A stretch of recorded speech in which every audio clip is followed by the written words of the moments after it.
Hello everyone. My name is Jennifer. I didn't grow up rich, but I still managed to get a job and get married. My husband's name is Max, and he works at a fancy hotel. I thought my life would be a fairy tale, but things didn't turn out that way. My childhood home wasn't wealthy, we didn't have a lot of money, but I don't blame my parents at all. They gave up nice things for me, took me to fun places, and taught me about different cultures.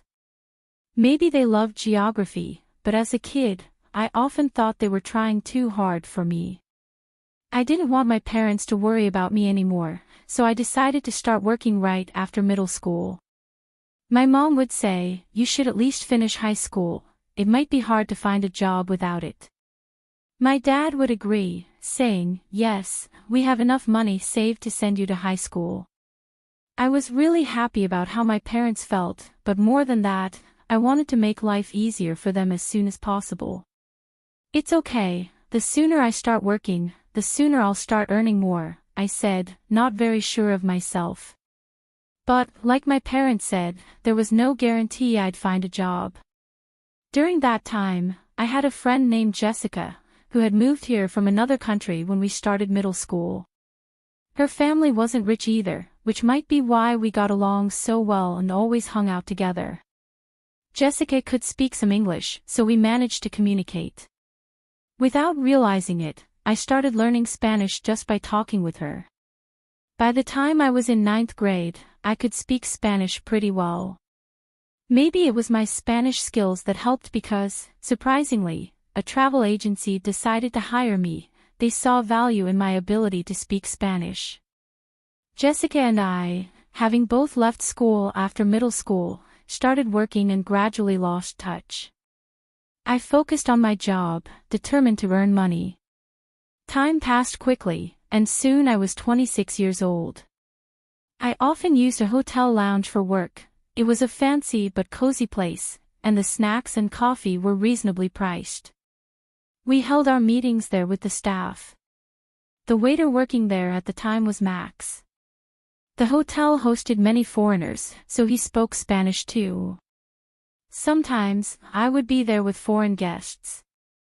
Maybe because we both spoke Spanish, we connected right away. Max started a conversation, and before I knew it, we were in a whirlwind romance that led to marriage. For a girl from a poor family, getting married was a big deal. I expected to start an exciting new life, however, reality was quite different. When we were getting married, Max had a request. "If it's okay with you, Jennifer, I'd like us to live at my family home." His father had passed away a few years ago, and he was worried about his mother living alone. Her energy levels were dropping, and having someone around to help her seemed like a good idea. Since I worked remotely, Max thought it would be convenient for me to stay home, look after his mother, and handle the household chores. On the flip side, Max often worked long hours and wasn't home much. With his rare days off, having me, a home-based worker, around must have seemed like a good arrangement to him. But I couldn't agree to it right away. When I first visited Max's family home to introduce myself before our marriage, his mother reacted strangely after asking about my education. "Jennifer, which university did you graduate from?" she asked. When I honestly replied, "Well, I didn't go to college. I only finished middle school," my mother-in-law went silent and just looked at me. Her expression showed she looked down on me. "Oh, middle school. Well, she said, eyeing me with disdain. Because of this, I thought living with her might not be easy, so I mentioned my concerns to Max casually. "Max, do you think your mom has some doubts about me?" I asked him. He chuckled a bit and replied, "Nah, that's not true. Mom trusts me, and I'm sure she doesn't have any bad feelings toward my wife either." His words made me think maybe I was worrying too much. Max also promised that if any issues arose, he would talk to his mother for me. With that reassurance, I agreed to move in with his family. But once I started living there, things weren't as smooth as I'd hoped. It was a harsh reality check. Whenever Max and I visited his family's house, his mother would speak to him with such warmth. "Max, thank you. I'm so grateful you're living with me," she would say, and Max would respond, "Of course, I knew it would help you out." They seemed like such a close mother and son. But towards me, my mother-in-law's attitude was completely different, cold, even. "Well, Jennifer, just make sure you don't hold Max back," she'd say emotionlessly, as if she were giving orders to a servant. It was clear she still looked down on me. But at that moment, Max stood up for me. "Don't worry, Jennifer is doing a great job working too," he said. However, when I mentioned this, my mother-in-law briefly looked stern, a detail I didn't miss. I figured I should talk to Max if things ever got troublesome and decided to handle it my way. We were family, after all, and I didn't want any tension between us. That's how we started living together, but reality didn't bend in a favorable direction. One day, as I was working on my computer as usual, my mother-in-law burst into my room and said angrily, "Hey, Jennifer, when are you going to clean my room? It needs to be done by 10 a.m. every day." I was surprised because I had never heard of such a rule before. Sure, I agreed to do household chores, but we never discussed to what extent. If she had just told me kindly from the beginning, that would have been fine. After all, I have my own job and can't be available all the time. However, arguing wouldn't be mature, so I quickly finished my work, apologized, and started cleaning her room. Meanwhile, my mother-in-law was just relaxing in the living room, watching TV and eating snacks. Max had mentioned concerns about his mother's health, but she seemed well enough to clean her own room. I had imagined she might have difficulty walking, but she was more lively than I thought. Once the cleaning was done, she immediately ordered, "Now, start making dinner, and I like it plain. I won't tolerate anything too strong." She even told me to go shopping for ingredients right away. I thought it was too early to start cooking, but I decided to get it done and return to my work. When I got back from shopping, my mother-in-law was still relaxing. It was hard not to feel annoyed, but I chose to hold back and just finish what needed to be done. I thought maybe she was testing me, hoping she'd understand in time. But that hope lingered for months. There were days when she complained about me being just 5 minutes late with the laundry or that the bathtub wasn't cleaned perfectly, nitpicking to an almost obsessive degree. Before I knew it, I ended up doing all the chores around the house while my mother-in-law just lounged around. Honestly, if she had the energy to nitpick, she could very well do some chores herself. I started to worry that if this continued, it would start affecting my job too. That was the last thing I needed. So, I decided to wait until the evening to talk to Max about it. Once my mother-in-law had gone to bed, I told him everything. "Hey, I think your mom just doesn't like me. I'm getting so tired of being constantly criticized," I said. But Max just chuckled and said, "Come on, that can't be true. Mom's a kind person. There won't be any issues as long as Jennifer doesn't do anything strange. Please try to get along with her." He didn't believe me. Maybe it's because she's always doting on him and never complains to him.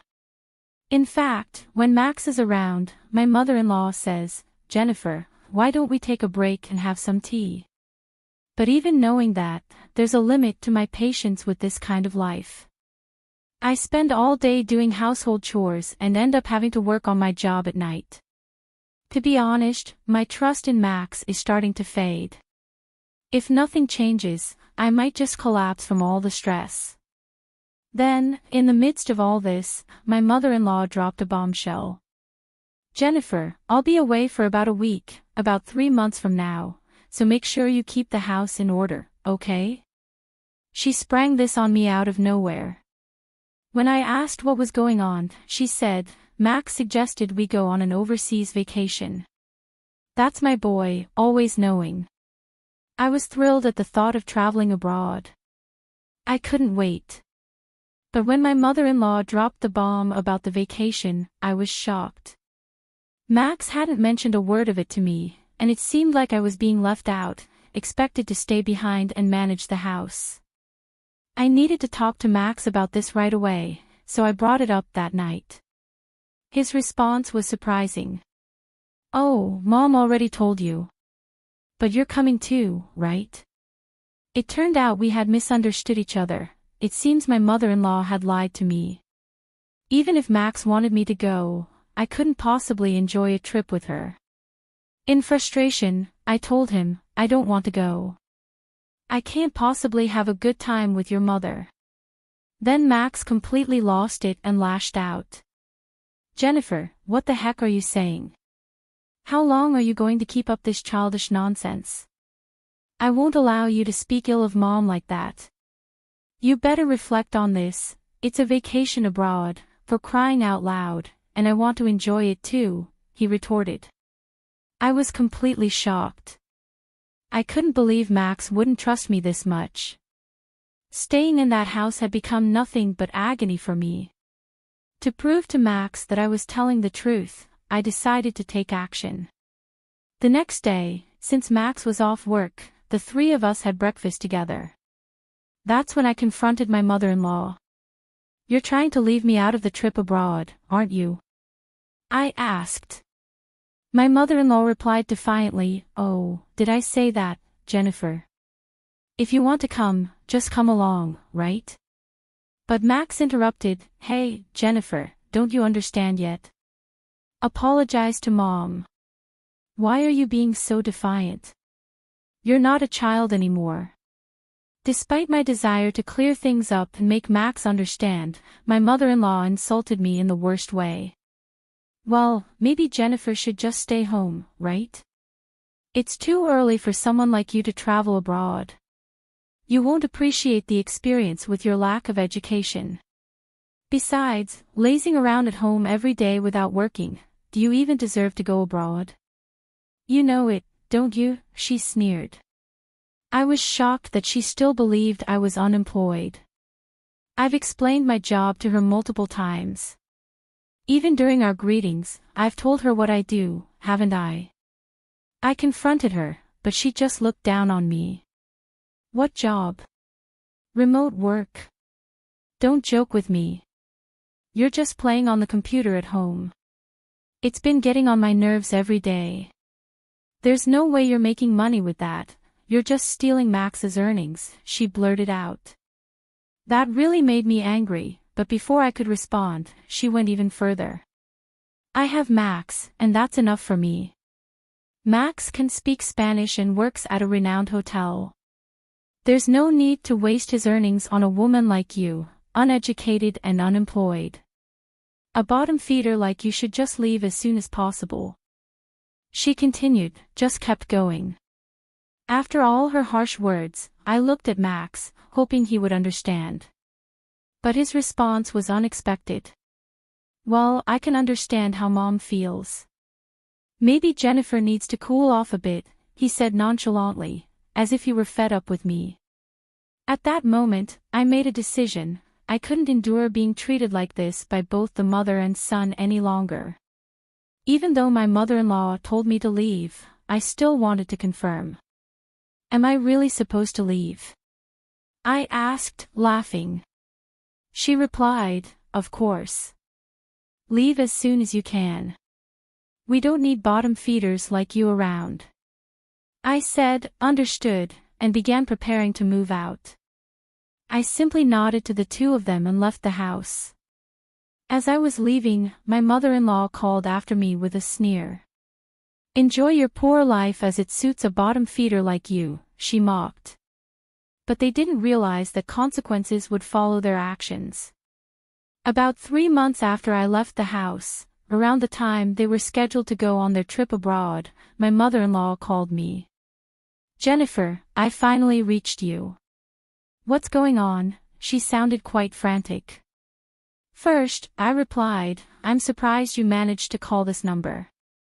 She said, "Of course, I tried several times and couldn't get through. I even called your parents' house to get your new number." I had informed my parents that if either Max or my mother-in-law called, they should call back at this number. "What's wrong?" I asked, with a tone of concern. She replied, panicked, "What's wrong?" "We're getting all sorts of collection letters." "Help me out, I didn't know about any of this." "Well, that's expected. You haven't been paying the utilities, have you?" I simply answered. My mother-in-law seemed lost in her thoughts. "I absolutely thought Max was covering our living expenses. To find out you were paying for everything, why didn't you tell me? I had no idea you were making that much money." "It's a bit late to bring this up now," I said, though perhaps Max had finally told her the truth. That's right, I had already started my own business using expertise I gained from the travel agency where I used to work. My business had grown to the point of earning $20 million, being widely accepted around the world. What probably shocked my mother-in-law even more was Max's income. Just because he worked in a lounge at a well-known hotel didn't mean he was making a lot of money. If anything, Max was just an average worker on the lower end of the pay scale, and speaking Spanish at that hotel was nothing special. There were many Spanish speakers there. Even if he could speak it, it wasn't anything remarkable. There was no way his income could cover the living expenses for 3 people. In reality, just making ends meet for himself was all he could manage. It's ridiculous that she hadn't realized until a collection notice came that I was the one paying all the living expenses for my husband's family. But the more I listened to my mother-in-law, the more shocking facts came to light. The reason why she insisted on me living with them wasn't to keep an eye on her, it was because she had been living off my father-in-law's wealth. Blinded by a temporary influx of cash, she had spent lavishly until there was nothing left. That's when she turned to Max, presuming he was earning well. But Max knew his income was low, and he was somewhat aware of my earnings, which is why he turned to me for help. Hearing this only confirmed how irresponsible they were, but their irresponsibility didn't stop there. "By the way, are you managing to make the car payments?" my mother-in-law exclaimed, raising her voice. "Exactly. Both Max and I have bills piling up since you moved out. I've been receiving more and more credit card statements addressed to both of us. The amounts due each month kept increasing, and before I knew it, they amounted to quite a sum. Their level of luxury spending was beyond me. I have no idea how they were spending without paying the living expenses," she added, sounding exasperated. Max's bills had surpassed his salary, and my mother-in-law hadn't stopped her old habits of lavish spending. It seemed they had both gotten themselves into debt, now totaling over $440,000. What's even more shocking is they thought Max would somehow manage it, if it was just a bit of debt, as my mother-in-law put it. And Max thought I would take care of it if things got tough. The level of dependence in grown adults was appalling.